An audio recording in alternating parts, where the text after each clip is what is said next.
Hello everyone, welcome to my channel civil signal. और आज हम GPSC class 1 and class 2 exam के बारे में डिस्कस करने वाले हैं। जैसा कि आपको पता है कि जीपीएससी एग्जाम का एडवर्टीजमेंट आ चुका है और जल्द ही जीपीएससी के फॉर्म्स रिलीज हो जाएंगे 15 अगस्त। 15 अगस्त से आपको जीपीएससी के एग्जाम फॉर्म्स दिखने लग जाएंगे, तो आप एग्जाम फॉर्म फिल कर सकते हैं और नवंबर में इसका एग्जाम है। ठीक है, तो एग्जाम की अगर आप प्रिपरेशन करना चाहते हैं, GPSC class 1 and class 2 exam की प्रिपरेशन करना चाहते हैं, तो उसके लिए आपको एग्जाम स्कीम पता होना चाहिए। प्रीलिम्स का क्या सिलेबस होता है, मेंस का क्या सिलेबस होता है, कितने पेपर्स होते हैं, ये सब कुछ हम इस सिंगल वीडियो में डिस्कस करने वाले हैं। इस वीडियो में हम डिटेल में डिस्कस करेंगे कि प्रीलिम्स एग्जामिनेशन में कौन कौन से पेपर होते हैं, कौन कौन से सब्जेक्ट होते हैं और कितने कितने मार्क्स के होते हैं, मेंस एग्जामिनेशन में कितने पेपर्स होते हैं और वो कितने कितने मार्क्स के होते हैं, कट ऑफ कितना जाता है, ये सब कुछ हम डिटेल में इस वीडियो में एक साथ डिस्कस करने वाले हैं। इसके मैंने इंडिविजुअल वीडियोस भी बनाए हुए हैं, अगर आपने वो नहीं देखे हैं तो आप मेरे चैनल पर जाकर देख सकते हैं। मेरे चैनल का नाम है सिविल सिग्नल। अगर आपको ये वीडियो पसंद आता है तो प्लीज वीडियो को लाइक कीजिए, चैनल को सब्सक्राइब जरूर कीजिए और बेल आइकन को जरूर प्रेस कीजिए, जिससे कि आपको फ्यूचर में नोटिफिकेशन मिल सके। क्लियर। चलिए अब हम डिस्कस करने वाले हैं। इंडेक्स में देखो क्या क्या है। पहला तो हम डिस्कस करेंगे एग्जामिनेशन की स्कीम क्या है, मतलब कितने पेपर्स होते हैं, कितने मार्क्स के होते हैं, वो सब कुछ हम डिटेल में डिस्कस करेंगे। दूसरा हम डिस्कस करेंगे प्रीलिम्स एग्जामिनेशन में दो पेपर होते हैं इसके, GS1 और GS2। ठीक है, कितने मार्क्स के होते हैं, कौन कौन से सब्जेक्ट है, ये सब हम देखेंगे। फिर हम आएंगे इसके मेंस एग्जामिनेशन पे, उसमें कितने पेपर होते हैं। तो एक गुजराती का, दूसरा इंग्लिश का, तीसरा ऐसे का, ये तीन पेपर होते हैं और तीन paper GS1, GS2 and GS3 होते हैं। इनके बारे में हम डिटेल में डिस्कस करेंगे कि कितने मार्क्स का पेपर होता है, कितने क्वेश्चंस आते हैं, हर क्वेश्चन कितने मार्क्स का होता है, कितने वर्ड्स का आपको लिखना होता है और इसका मेंस का सिलेबस क्या होता है। ठीक है, तो ये सब हम डिटेल में डिस्कस करने वाले हैं। सबसे पहले तो आपको पता होना चाहिए ये जो एग्जाम होता है वो किन किन लैंग्वेज में होता है।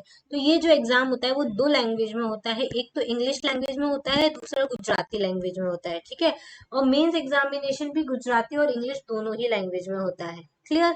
चलिए, तो इसके अलावा और दूसरी कोई भी लैंग्वेज में नहीं होता है। हिंदी में ये एग्जाम नहीं होता है, या तो इंग्लिश में होता है या गुजराती में होता है। तो इंग्लिश मीडियम के बच्चे चाहे वो किसी भी स्टेट के हों, वो इस एग्जाम को दे सकते हैं, और गुजरात वाले तो गुजराती वाले भी और इंग्लिश वाले भी दोनों ही इस एग्जाम को दे सकते हैं। ठीक है, अब प्रीलिम्स एग्जामिनेशन में क्या होता है। प्रीलिम्स एग्जामिनेशन में दो पेपर होते हैं, GS1 होता है, GS2 होता है। दोनों ही पेपर 3-3 घंटे के होते हैं और हर पेपर में 200 मार्क्स के क्वेश्चंस होते हैं। ठीक है, तो टोटल क्वेश्चंस कितने होते हैं, 400 मार्क्स के होते हैं। क्लियर। और इसका कट ऑफ जो होता है, इसका मैंने एक अलग से वैसे डेडिकेटेड वीडियो बनाया है, जिसमें मैंने 2-3 साल के कट ऑफ का डिस्कशन किया हुआ है। ठीक है, फीमेल का कट ऑफ अलग जाता है, मेल का कट ऑफ हमेशा अलग जाता है। मेल से फीमेल के कट ऑफ में 20 मार्क्स का डिफरेंस होता है, मिनिमम +-20 मार्क्स का डिफरेंस होता है।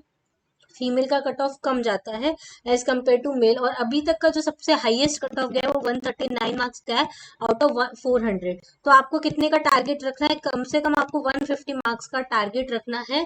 और इसके लिए मैं एक टेस्ट सीरीज भी बनाऊंगी जीपीएससी एग्जाम से रिलेटेड, आप उसको भी अवेल करके अपना परफॉर्मेंस चेक कर सकते हैं। ठीक है, बहुत ही लोएस्ट प्राइस पे वो अवेलेबल रहेगी। आप जब इसकी प्रिपरेशन करना स्टार्ट कर देंगे, और जो सीरियस कैंडिडेट है अगर वो अपनी परफॉर्मेंस को चेक करना चाहते हैं तो उनको वो टेस्ट सीरीज जरूर ज्वाइन करनी चाहिए। ठीक है, उसके बाद दूसरा है हमारा मेंस एग्जामिनेशन। ये पूरा का पूरा डिस्क्रिप्टिव टाइप होता है, इसमें दो लैंग्वेज पेपर होते हैं। एक होता है गुजराती का, ठीक है, ये 3 घंटे का पेपर होता है, ये 150 मार्क्स का ही होता है। दूसरा पेपर होता है इंग्लिश लैंग्वेज का, ये भी 3 घंटे का होता है, 150 मार्क्स का होता है। तीसरा पेपर जो होता है वो ऐसे का होता है। ठीक है, ऐसे का पेपर भी 3 घंटे का होता है और 150 मार्क्स का होता है। फिर बाकी के जो तीन पेपर बचे, GS1, GS2 एंड GS3, ये तीनों पेपर भी 3-3 घंटे के होते हैं और तीनों ही 150 मार्क्स के होते हैं। तो टोटल मार्क्स जो है रिटर्न एग्जामिनेशन का वो कितना होता है, 900 मार्क्स का होता है। प्रीलिम्स का एग्जामिनेशन के मार्क्स काउंट नहीं होते हैं, वो सिर्फ क्वालिफाइंग होता है। अगर आपने प्रीलिम्स को क्वालिफाई कर लिया तो ही आप मेंस दे सकते हैं। और फिर मेंस के बाद आपका पर्सनालिटी टेस्ट यानी कि इंटरव्यू होता है, जो 100 मार्क्स का होता है। और जो मेरिट बनती है वो इन दोनों की मिला के बनती है, मतलब कि 1000 मार्क्स की मेरिट बनती है और उसी के हिसाब से आपका फाइनल सिलेक्शन होता है। चलिए अब हम सिलेबस डिस्कस करेंगे। तो अभी तक आपको कोई भी डाउट नहीं होना चाहिए। प्रीलिम्स में दो पेपर्स होते हैं, ठीक है, GS1 और GS2, ये हमने देख लिया। दूसरा हमने देख लिया कि मेंस में कितने पेपर्स होते हैं, तो 6 पेपर्स होते हैं। दो लैंग्वेज पेपर होते हैं, गुजराती का और इंग्लिश का, एक ऐसे पेपर होता है, और 3 जीएस के पेपर होते हैं, जीएस 1, 2 एंड 3। ठीक है, इतना आपको समझ में आ गया होगा। अब ये जो प्रीलिम्स का पेपर है, GS1 और GS2, ये दो पेपर जो होते हैं उसमें कौन कौन से सब्जेक्ट पूछे जाते हैं और उनका क्या क्या सिलेबस होता है, वो अब हम डिटेल में डिस्कस करने वाले हैं। ठीक है, चलिए स्टार्ट करते हैं हम प्रीलिम्स के सिलेबस में। GS1 का ये सिलेबस है। ठीक है, GS1 में 4 सब्जेक्ट होते हैं, मैं आपको यही बता देती हूँ अभी। एक होता है हमारा हिस्ट्री, ठीक है, दूसरा होता है हमारा आर्ट एंड कल्चर, तीसरा होता है हमारा पॉलिटी, और चौथा होता है मैथ्स एंड रीजनिंग। और ये जो पेपर होता है वो 200 मार्क्स का होता है। नंबर ऑफ क्वेश्चंस भी कितने होते हैं, 200। टोटल 200 क्वेश्चंस आते हैं। मीडियम कौन सा होता है, इंग्लिश और गुजराती दोनों लैंग्वेज में आएगा। और टाइम कितना होता है, टोटल 3 घंटे का इसका टाइम होता है। 3 घंटे में आपको 200 क्वेश्चन करने हैं। ये प्रैक्टिस आप करेंगे। ये प्रैक्टिस आपको कैसे करनी है, या तो आप कोई ऑफलाइन जीपीएससी की टेस्ट सीरीज ज्वाइन कर लीजिए, या बेटर है कि आप ऑनलाइन कर लीजिए, जिससे आप घर बैठ के दे सकते हैं। लेकिन उसके लिए आप सीरियस रहकर आप अपना क्या करना है, आपको टेस्ट देना है। क्योंकि 3 घंटे के टाइम में 200 क्वेश्चन सॉल्व करना, ये इसकी आपकी एकदम पक्की स्ट्रेटेजी होनी चाहिए। आपको टाइम मैनेजमेंट पेपर में आना सीखना चाहिए। और वो आप कैसे सीख सकते हैं, वो आप मॉक टेस्ट से सीख सकते हैं। इसलिए मैं आपको बोल रही हूँ कि आप मॉक टेस्ट जरूर लीजिए, चाहे मुझसे लीजिए चाहे किसी और से भी लीजिए, लेकिन मॉक टेस्ट जरूर लीजिए। ठीक है, चलिए हिस्ट्री के बारे में हम देखेंगे। हिस्ट्री का सिलेबस मैं आपको बता देती हूँ। हिस्ट्री का सिलेबस में आएगा Indus valley civilisation, Vedic age, foreign invasion, Mauryan age और गुप्ता एम्पायर आएगा, कनिष्क आएगा, दिल्ली सल्तनत आएगा, फिर भक्ति मूवमेंट एंड सूफिज्म आएगा, फिर मेजर डायनेस्टीज ऑफ गुजरात आएगा, इंडिपेंडेंट सल्तनत ऑफ गुजरात आएगा, गुजरात का रूल क्या है मराठास और मुगल्स के अंदर में, वो आएगा। फिर यूरोपियन ट्रेडिंग कंपनीज थी, फिर गवर्नर जनरल्स एंड वाइसरॉयज के बारे में आ सकता है, इंडियन वॉर ऑफ इंडिपेंडेंस के बारे में आएगा। ठीक है, रिलीजियस एंड सोशल रिफॉर्म्स जो हुए थे 19th सेंचुरी में, उसके बारे में आएगा। इंडिया का फ्रीडम मूवमेंट क्या क्या था, क्या क्या रिवॉल्यूशनरीज आए इंडिया में और अब्रॉड में कौन कौन से थे। ठीक है, फिर रिफॉर्म मेजर्स कौन कौन से थे प्रिंसली स्टेट्स के, महात्मा गांधी का क्या रोल था। ठीक है, सरदार पटेल का क्या रोल था फ्रीडम मूवमेंट में, पोस्ट इंडिपेंडेंस में, डॉक्टर BR अम्बेडकर का क्या रोल था, और इंडिया आफ्टर इंडिपेंडेंस, मतलब जब इंडिया आजाद हो गया उसके बाद इंडिया में क्या क्या हुआ, स्टेट्स का रीऑर्गेनाइजेशन कैसे हुआ, महागुजरात मूवमेंट कैसे चला, मेजर इवेंट्स कौन कौन से, इन सब के बारे में डिटेल में आपको पढ़ना है। तो आपका हिस्ट्री जो है वो कवर हो जाएगा। क्लियर?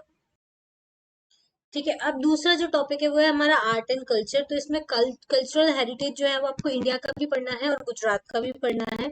इंडिया में फिर इंडिया के जो सेम ट्रेडिशन है वो आपको देखने हैं, फेयर्स, फेस्टिवल, फूड, कॉस्ट्यूम्स कौन कौन से होते हैं, इंडिया का म्यूजिक कौन सा है, गुजरात का क्या है, लैंग्वेज और डायलेक्ट्स कौन से गुजरात के, गुजराती थिएटर, गुजराती लिटरेचर और गुजरात की टूरिस्ट प्लेसेस, ये सारे आपको आर्ट एंड कल्चर में दिखता है। तीसरा आप जो इम्पोर्टेंट टॉपिक होने वाला है वो है पॉलिटी। ठीक है, कॉन्स्टिट्यूशन एंड पॉलिटी।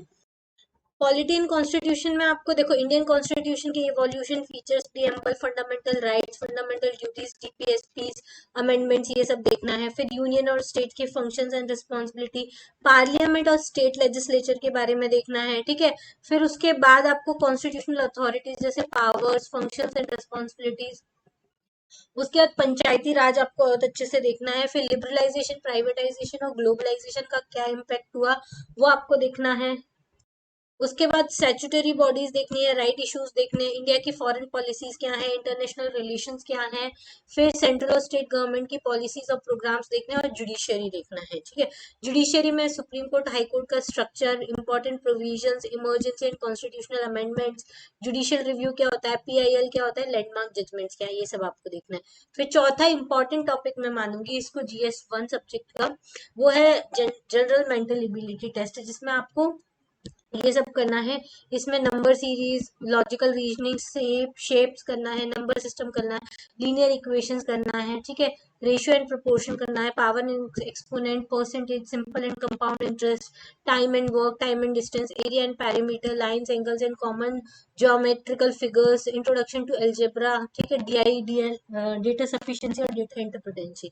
ठीक है, ये सारे करना है। अब ये जो प्रीलिम्स का सिलेबस है सेम ऐसा का ऐसा सिलेबस मेंस का है, वो भी हम अभी आगे डिस्कस करेंगे।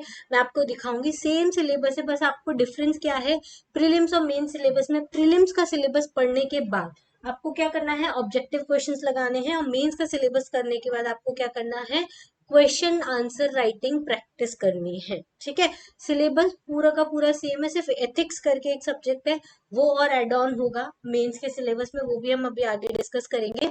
ठीक है, लेकिन ऑलमोस्ट सेम है। आपको बुक लिस्ट सेम फॉलो करनी है जी, प्रीलिम्स के लिए भी और मेंस के लिए भी। क्लियर, चलिए। GS2 का जो सिलेबस है उसमें भी 4 सब्जेक्ट हैं। कौन कौन से हैं वो मैं आपको यहाँ ही बता देती हूँ। एक तो ज्योग्राफी है, दूसरा इकोनॉमी है, तीसरा साइंस एंड टेक्नोलॉजी है, और चौथा जो है वो करंट अफेयर्स है। ये 4 टॉपिक जो है वो GS2 में आने वाले हैं। इसमें भी 200 मार्क्स का पेपर होगा। ये क्वेश्चन कितने हैं, 200 क्वेश्चन है। मीडियम कौन सा होगा, इंग्लिश और गुजराती लैंग्वेज में होगा, और टाइम कितना होगा, 3 घंटे का टाइम होगा। क्लियर। अब इंडियन इकोनॉमी में आपको क्या करना है, इंडियन इकोनॉमी का डेवलपमेंट कैसे हुआ, प्लानिंग एक्सरसाइज क्या है, नीति आयोग क्या है, ठीक है, न्यू इकोनॉमिक रिफॉर्म्स कौन से थे, एग्रीकल्चर सेक्टर के बारे में पूरा पढ़ना है, public distribution, green revolution, policy, sustainable agriculture and organic farming. फिर इंडस्ट्रियल पॉलिसीज में आपको पूरा प्राइवेटाइजेशन क्या होता है, डिसइन्वेस्टमेंट क्या होता है, ग्रोथ पैटर्न क्या है इंडस्ट्रियलाइजेशन का, स्पेशल इकोनॉमिक जोन क्या होते हैं, इंडस्ट्रियलाइजेशन क्या होता है, फॉरेन इन्वेस्टमेंट क्या होता है, ये सब देखना है। फिर इंफ्रास्ट्रक्चर जैसे कि वाटर सप्लाई सैनिटेशन का स्ट्रक्चर क्या है, एनर्जी एंड पावर का क्या है, साइंस एंड टेक्नोलॉजी का क्या है, ports, roads, airports, railway, telecommunication, इन सब का सोशल इम्पैक्ट असेसमेंट करना है। ठीक है, उसके बाद आएगा ट्रेंड्स एंड पैटर्न में, तो ग्रोथ रेट क्या चल रही है, जेंडर, रूरल अर्बन माइग्रेशन कितना हो रहा है, लिटरेसी क्या है, ठीक है, ये सारी, इनइक्वालिटी कितनी है, अनएम्प्लॉयमेंट कितना है, रूरल एम्प्लॉयमेंट पॉलिसीज क्या है। फिर इंडेक्सेस आपको देखने हैं, human development index, poverty index, gender development index और नेशनल हैप्पीनेस इंडेक्स। ठीक है, ये आपको अच्छे से देखना है। फिर पब्लिक फाइनेंस में टैक्स सिस्टम पूरा देखना है, Indian tax system, public expenditure, public debt, deficit, subsidies क्या होती है, सेंटर स्टेट फाइनेंशियल रिलेशंस क्या होते हैं, GST के बारे में अच्छे से आपको पढ़ना है। ठीक है, ट्रेड कॉम्पोजिशन में इंडिया का फॉरेन ट्रेड के साथ क्या क्या बैलेंस है। ठीक है, गुजरात की इकोनॉमी का ओवरव्यू पढ़ लेना, गुजरात का education sector, health sector, nutrition sector, ठीक है, क्या क्या मेजर प्रॉब्लम्स एग्रीकल्चर में, फॉरेस्ट में, वाटर रिसोर्सेज में, ये सारी चीजें आपको अच्छे से देखनी है। क्लियर इतना। नेक्स्ट टॉपिक है हमारा ज्योग्राफी। ज्योग्राफी में आपको पहले जनरल ज्योग्राफी पढ़नी है, जैसे सोलार सिस्टम क्या होता है, अर्थ की मोशन क्या होता है, इंटरनल स्ट्रक्चर क्या होता है, लैंडफॉर्म्स क्या होते हैं, क्लाइमेट क्या होता है, एयर मासेस क्या होते हैं, ओशियनोग्राफी क्या होती है, ये सब देखना है। फिर फिजिकल में वर्ल्ड, इंडिया और गुजरात तीनों का पढ़ना है। सोशल में भी वर्ल्ड, इंडिया, गुजरात। सोशल मतलब डेंसिटी, पॉपुलेशन कितनी है, ग्रोथ कितना है, सेक्स रेशियो क्या है, लिटरेसी क्या है, माइग्रेशन क्या है, मेट्रोपॉलिटन रीजन कौन कौन से हैं। इकोनॉमिक में आपको agriculture sector, industrial sector, service sector, ठीक है, ये सारी चीजें देखनी है। मैं इसका PDF भी आपको दे दूंगी, अगर आपको इसका PDF चाहिए तो वो भी आपको मिल जाएगा। PDF के लिए आप क्या कर सकते हैं, मेरा टेलीग्राम चैनल है सिविल सिग्नल नाम से ही, ठीक है, वहां पे आपको PDF इजीली अवेलेबल हो जाएगा, तो आप वहां से जाके ज्वाइन करके देख सकते हैं। ठीक है, चलिए नेक्स्ट है हमारा टॉपिक साइंस एंड टेक्नोलॉजी। तो साइंस एंड टेक्नोलॉजी में पूरा आपको जो करंट अफेयर में चल रहा है वो आपको पढ़ना है। नेशनल पॉलिसी क्या है साइंस एंड टेक्नोलॉजी पे, कौन कौन से इंस्टीट्यूट है, ऑर्गेनाइजेशन है, टेक्नोलॉजिकल इनोवेशन कौन कौन से हो रहे हैं, ठीक है, फिर क्या क्या इंडियन साइंटिस्ट का कॉन्ट्रीब्यूशन है, फिर इंफॉर्मेशन कम्युनिटी कम्युनिकेशन टेक्नोलॉजी के बारे में देखना है, स्पेस टेक्नोलॉजी और डिफेंस के बारे में देखना है, ठीक है, फिर एनर्जी रिक्वायरमेंट और एफिशिएंसी के ऊपर क्या काम चल रहा है, न्यूक्लियर पॉलिसी के ऊपर क्या काम चल रहा है, एनवायरमेंटल साइंस के ऊपर क्या काम चल रहा है, ये आपको देखना है डिटेल में। और लास्ट हमारा टॉपिक है current events of regional, national and international important. मतलब क्या है, करंट अफेयर्स। ठीक है, करंट अफेयर्स आपको कितने साल का करना है, तो आपको 1 ईयर का करंट अफेयर करना है। मतलब कि नवंबर में एग्जाम है, तो अक्टूबर 2021 से लेके, सॉरी, 2021 से लेके 2022 तक का आपको करंट अफेयर लगेगा। ठीक है, इतना करंट अफेयर आपको पढ़ना है। अब जो हम डिस्कस करने वाले हैं वो मेंस एग्जामिनेशन का सिलेबस है। GS 1, 2, 3 का करेंगे, गुजराती पेपर का करेंगे, इंग्लिश पेपर का करेंगे और ऐसे का करेंगे। तो ध्यान से देखिए इसको, वीडियो को एंड तक, आपको सारा मेंस एग्जामिनेशन का सिलेबस भी पता चल जाएगा। उसके बाद हम कट ऑफ भी डिस्कस करेंगे कि इतना कट ऑफ आपको चाहिए रहता है।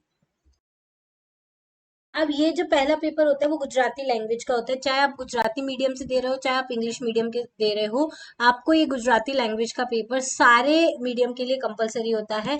ये कितने मार्क्स का होता है, तो 150 गुण का, मतलब कि 150 मार्क्स का पेपर होता है। मीडियम गुजराती लैंग्वेज में होता है, समय 3 कलाक, 3 कलाक मतलब 3 घंटे का होता है। इसमें निबंध आता है, विचार विस्तार लिखने को आता है, संक्षेपीकरण करने को आता है, गद्य की समीक्षा करने को आती है, ठीक है। उसके अलावा प्रचार माध्यमों माटे निबंध लिखने को आता है, पत्र लेखन आता है आपको। उसके बाद आपको क्या आता है, और भी बहुत सारी चीजें आती हैं। फिर भाषांतर करने आता है, मतलब अंग्रेजी से गुजराती में करना, गुजराती से इंग्लिश में करना, फिर गुजराती व्याकरण भी आती है, ठीक है। अगर जो लोग नॉन गुजरातीज हैं उनको भी इतनी गुजराती तो आनी चाहिए कि वो गुजराती लैंग्वेज पेपर को क्वालिफाई कर पाए, ठीक है। उसके अलावा आपको इंटरव्यू में कहीं गुजराती लैंग्वेज कंपलसरी नहीं है, आप हिंदी में भी इंटरव्यू दे सकते हैं। लेकिन ये एक पेपर है, प्रीलिम्स तो ऑलरेडी है इंग्लिश में, सिर्फ ये जो गुजराती लैंग्वेज का पेपर होता है वो गुजराती लैंग्वेज में होता है। अब दूसरा पेपर है इंग्लिश लैंग्वेज का। अब ये इसका भी मीडियम सिर्फ इंग्लिश है, चाहे आप गुजराती स्टूडेंट हो चाहे नॉन गुजराती हो, आपको ये पेपर इंग्लिश मीडियम में ही देना है। और ये 150 मार्क्स का होता है, ये भी 3 घंटे का पेपर होता है। इसमें भी सेम वैसे ही आता है, ऐसे लिखने आता है, लेटर राइटिंग आता है, ठीक है, रिपोर्ट राइटिंग आता है, विजुअल इंफॉर्मेशन राइट करने के लिए आती है, फॉर्मल स्पीच लिखने को आ सकती है, ठीक है। फिर आता है इंग्लिश ग्रामर, तो ये सारे ग्रामर आपको आनी चाहिए, ठीक है। और ट्रांसलेशन आता है गुजराती से इंग्लिश में करना, ठीक है। अब थर्ड पेपर जो आता है वो ऐसे का आता है। ऐसे का पेपर दोनों लैंग्वेज में आएगा, इंग्लिश में और गुजराती में। जो इंग्लिश मीडियम वाले वो इंग्लिश में देंगे, जो गुजराती मीडियम वाले हैं वो गुजराती में देंगे। ये 150 मार्क्स का ही पेपर होता है और 3 घंटे का इसका टाइम ड्यूरेशन होता है, ठीक है। और इसमें 800 वर्ड्स का आपको एक ऐसे लिखना होता है, ठीक है। चलिए, कंटेंट मतलब कहाँ से ऐसे पूछा जाता है, तो current affair, socio political issue, economical issue, environmental issues, cultural and historical aspect, issue related to civic awareness, और जो भी रिफ्लेक्टिव टॉपिक्स चल रहे हैं उसके बारे में। क्लियर। अच्छा, इवेल्युएशन कैसे किया जाएगा, तो ग्रामेटिकली करेक्ट होना चाहिए एक्सप्रेशन आपके, originality of thought and expression होना चाहिए, किसी की चुराई हुई नहीं होनी चाहिए।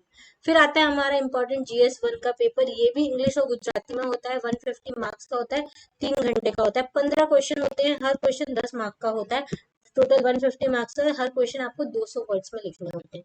सिलेबस सेम है, मैं बता देती हूँ आपको, पहले पेपर में हिस्ट्री आएगा, सेम सिलेबस है जैसा प्रीलिम्स में है। फिर दूसरा आर्ट एंड कल्चर आएगा, ठीक है। तीसरा इसी पेपर में GS1 में ही history, art and culture and geography आएगा, ये 3 सब्जेक्ट आएंगे। तो मेंस में याद रखिएगा, GS1 में क्या क्या आएगा, हिस्ट्री आएगा, आर्ट एंड कल्चर आएगा एंड ज्योग्राफी आएगा, ठीक है। जबकि प्रीलिम्स में क्या आ रहा था, हिस्ट्री आ रहा था, आर्ट एंड कल्चर आ रहा था, पॉलिटी आ रहा था एंड मैथ्स एंड रीजनिंग आ रहा था। ये डिफरेंस है, ये याद रखिएगा, ठीक है। दूसरा हमारा GS2 का पेपर आएगा, सेम कॉन्सेप्ट है, 15 क्वेश्चन आएंगे, 10 मार्क्स के, 200 वर्ड्स लिखने हैं और 150 मार्क्स का पेपर है। इसमें भी इंडियन पॉलिटी का सेम सिलेबस है जैसा प्रीलिम्स में है, पॉलिटी आएगा, पब्लिक एडमिनिस्ट्रेशन एक नया सब्जेक्ट इसमें आएगा, तीसरा एथिक्स आएगा, ठीक है। ये 3 सब्जेक्ट आएंगे। GS2 में कौन कौन सा आ गया, पॉलिटी आ गया, पब्लिक एडमिनिस्ट्रेशन आ गया और एथिक्स आ गया, ठीक है। ये GS2 हो गया। फिर GS3 वाले पेपर में क्या आएगा, ये भी इंग्लिश और गुजराती लैंग्वेज में ही आएगा। नंबर ऑफ क्वेश्चंस 15 होंगे, क्वेश्चन वाइज मार्क्स 10 होंगे, 10 मार्क का एक क्वेश्चन होगा और 150 मार्क का टोटल मार्क्स का होगा, ठीक है। इसमें कौन कौन से सब्जेक्ट आएंगे, तो साइंस एंड टेक्नोलॉजी आएगा, ठीक है। उसके बाद इंडियन इकोनॉमी एंड प्लानिंग आएगा, और उसके बाद आपका आएगा करंट इवेंट्स। तो कौन कौन से 3 सब्जेक्ट हो गए, इंडियन इकोनॉमी हो गया, साइंस एंड टेक्नोलॉजी हो गया, करंट अफेयर्स हो गया। तो कौन कौन से पेपर हैं, GS1, GS2 and GS3। GS1 के सब्जेक्ट है history, art and culture and geography. GS2 के हैं पॉलिटी, पब्लिक एडमिनिस्ट्रेशन, और एक और कौन सा था, एथिक्स। ये 2 सब्जेक्ट आपको एक्स्ट्रा पढ़ने पड़ेंगे। और GS3 में वही साइंस एंड टेक्नोलॉजी, इकोनॉमी और करंट अफेयर्स, ठीक है। ये पूरा ही करंट अफेयर्स है, क्योंकि इकोनॉमी में भी अधिकतर करंट अफेयर्स ही आता है, क्लियर। तो ये पूरा का पूरा आपका मेंस का सिलेबस हो गया। और मेंस का सिलेबस आपको डिटेल में देखना है तो मेंस के सिलेबस का एक डेडिकेटेड वीडियो मैंने बनाया हुआ है, आप चैनल पर जाकर देख सकते हैं। सिविल सिग्नल नाम से मेरा चैनल है, वहां पे आप जीपीएससी एग्जाम प्रिपरेशन की पूरी प्लेलिस्ट बनी हुई है, जिसमें जीपीएससी से रिलेटेड जो जो क्वेरी बच्चों को आती है उसके ऊपर मैंने एक हर बहुत सारे वीडियोस बनाए हुए हैं। जीपीएससी प्रीलिम्स का स्पेसिफिक सिलेबस का वीडियो है, मेन सिलेबस का वीडियो है, कट ऑफ मार्क्स का वीडियो है। अगर आपने थोड़ा थोड़ा करके देखना है, पूरा वीडियो नहीं देखना है, तो भी आप वो वीडियो जाकर देख सकते हैं, उससे आपको काफी ज्यादा हेल्प मिलेगी। कैसे आपको टाइम मैनेज करना है, कौन कौन सी बुक लिस्ट फॉलो करनी है, ये सारे वीडियोस भी मैंने बनाए हुए हैं, तो वो भी आप वहां से चैनल से जाकर देख सकते हैं। क्लियर? चलिए, ये वीडियो अगर आपको हेल्पफुल लगा हो, आपको इसकी पीडीएफ चाहिए हो, तो मेरे टेलीग्राम चैनल पर आप सिविल सिग्नल नाम से है, उसको ज्वाइन कर लीजिए। वहां पर आपको सारी इंपॉर्टेंट पीडीएफ जो है वो आपको मिल जाएंगी। उसके अलावा आप YouTube चैनल को सब्सक्राइब कर सकते हैं। सब्सक्राइब करने के बाद बेल बटन को दबाना बिल्कुल भी मत भूलिएगा। इससे आपको क्या मिलेगा, नोटिफिकेशन मिलते रहेंगे, जो भी नए वीडियोस अपलोड होंगे वो सब। ठीक है। और उसके अलावा एक और मैंने आपको इम्पोर्टेंट नोटिफिकेशन देना चाहूंगी कि मैं जीपीएससी जो क्लास 1 एंड क्लास 2 एग्जाम है उसकी टेस्ट सीरीज हम लोग लॉन्च करने वाले हैं जल्द ही नए प्लेटफॉर्म पर। तो वहां से आप क्या कर सकते हैं, बहुत ही सस्ती प्राइस में, बहुत ही कम प्राइस में क्या कर सकते हैं, अपनी जीपीएससी की टेस्ट सीरीज ज्वाइन कर सकते हैं। और उस टेस्ट सीरीज का फायदा आपको ये होगा कि आप अपना लेवल चेक कर सकते हैं, आपकी कितनी प्रिपरेशन हुई है वो आपको चेक करना है। आप जितनी बार अपनी प्रिपरेशन को चेक करेंगे उतना ही अच्छा आप एग्जाम में परफॉर्म कर पाएंगे। तो मेरे हिसाब से आप बहुत कम इन्वेस्टमेंट में बहुत अच्छा गेन कर सकते हैं अगर आप टेस्ट सीरीज ज्वाइन करें। जरूरी नहीं आप मेरी ही करें, लेकिन आप किसी की भी कर सकते हैं, लेकिन आपको टेस्ट सीरीज जरूर ज्वाइन करनी है। मैं लॉन्च करूंगी इसलिए मैं आपको एक नोटिफिकेशन दे रही हूँ। ठीक है। चलिए, आज के लिए इतना ही। Thank you, thanks for watching, have a nice day and good luck for your exam.